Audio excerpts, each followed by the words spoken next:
अगर मैं आपसे कहूं कि कभी इस धरती पर एक ऐसा सांप रहता था जो स्कूल बस को पूरा निगल सकता था, तो आप क्या कहेंगे? आप सोचते हैं अनाकोंडा डरावना है? अरे वो तो 6 करोड़ साल पहले इस धरती पर राज करने वाले उस दैत्य के सामने एक छोटा बच्चा है। आज मैं आपको ले चलूंगा उस समय की यात्रा पर जब धरती पर चलने वाला सबसे खतरनाक शिकारी एक सांप था। एक ऐसा सांप जिसकी लंबाई देखकर आपके होश उड़ जाएंगे, जिसका वजन सुनकर आपको यकीन नहीं होगा और जिसकी शक्ति के बारे में जानकर आपकी रूह कांप जाएगी। तो बैठिए मजबूत पकड़कर, क्योंकि जो आप सुनने वाले हैं वो आपकी नींद उड़ा देगा। 6 करोड़ 60 लाख साल पहले एक विशाल एस्टेरॉयड धरती से टकराया। डायनासोर खत्म, धरती के 75% जीव जंतु मर गए। लेकिन फिर क्या हुआ? प्रकृति में खालीपन बर्दाश्त नहीं होता।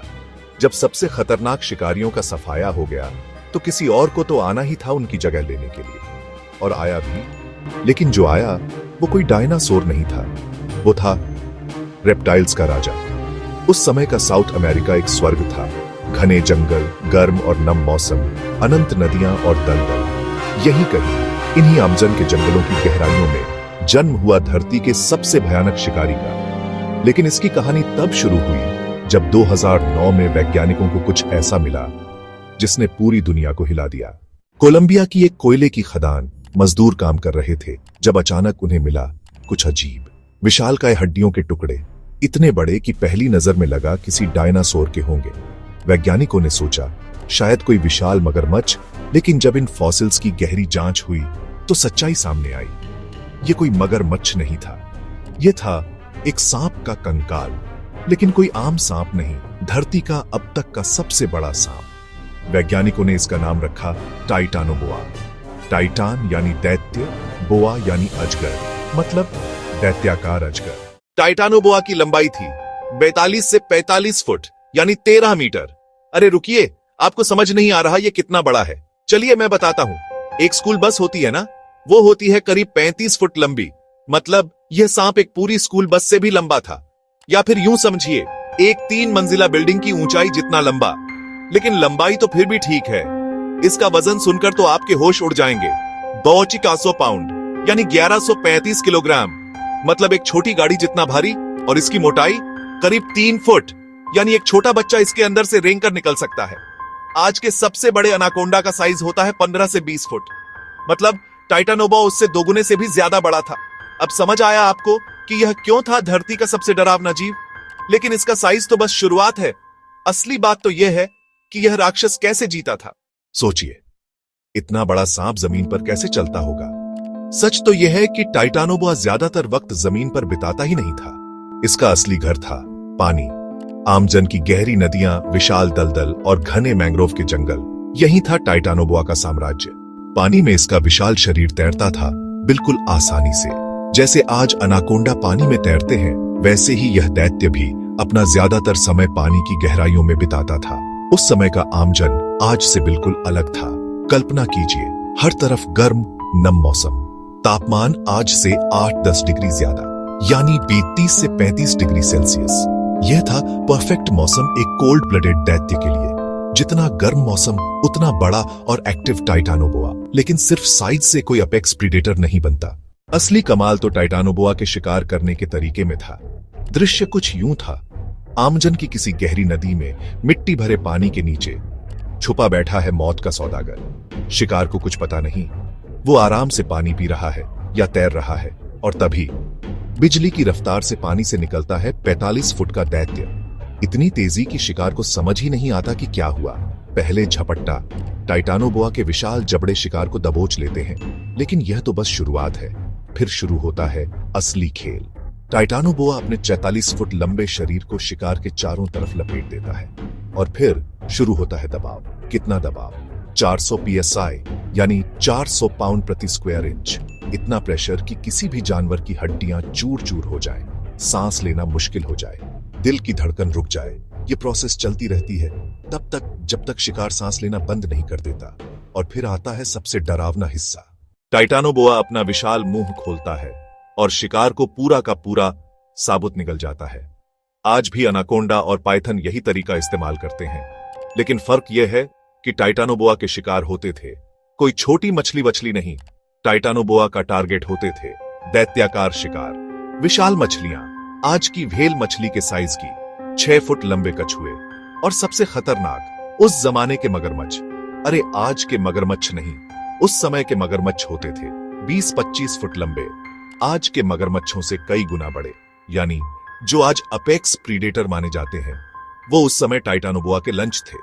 कल्पना कीजिए उस दृश्य की, एक 25 फुट का मगरमच्छ पानी में तैर रहा है, अपने को सबसे ताकतवर समझ रहा है, और अचानक पानी के नीचे से निकलता है 42 फुट का टाइटानोबोआ। मगरमच्छ को समझ ही नहीं आता कि अभी तो वो शिकारी था, अचानक कैसे बन गया शिकार। यही था टाइटानोबोआ का आतंक, पूरे इकोसिस्टम का बादशाह। लेकिन सवाल यह है, आखिर कैसे हो गया था यह इतना बड़ा? इसका राज छुपा है। दोस्तों, साइंस का एक बेसिक फैक्ट है, सांप, छिपकली, मगरमच्छ ये सब कोल्ड ब्लडेड होते हैं। मतलब यह कि ये अपने शरीर का तापमान खुद कंट्रोल नहीं कर सकते। बाहर गर्मी है तो शरीर गर्म, बाहर ठंड है तो शरीर ठंडा, और यही छुपा है राज। जितना गर्म मौसम उतना बड़ा और एक्टिव रेप्टाइल। आज भी देखिए, इक्वेटर के पास जहां सबसे ज्यादा गर्मी होती है, वहीं मिलते हैं सबसे बड़े सांप। अमेजन में अनाकोंडा, एशिया में रेटिकुलेटेड पाइथन। अब कल्पना कीजिए उस समय की धरती की, जब वो एस्टेरॉयड टकराया था और डायनासोर खत्म हुए थे। उसके बाद धरती का तापमान आज से 15-20 डिग्री सेल्सियस ज्यादा था।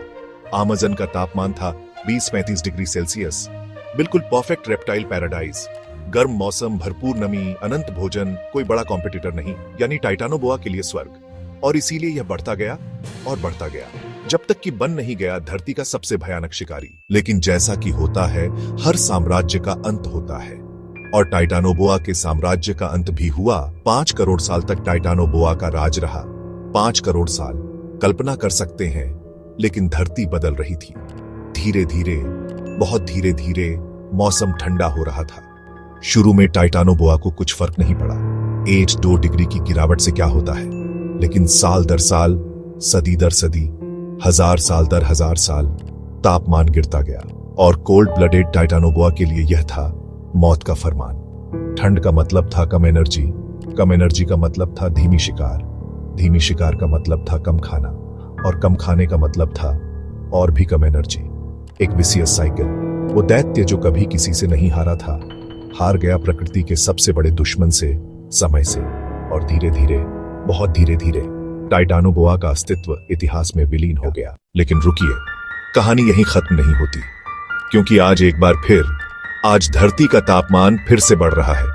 ग्लोबल वार्मिंग, क्लाइमेट चेंज, हर साल नए टेम्परेचर रिकॉर्ड। और जानते हैं क्या हो रहा है?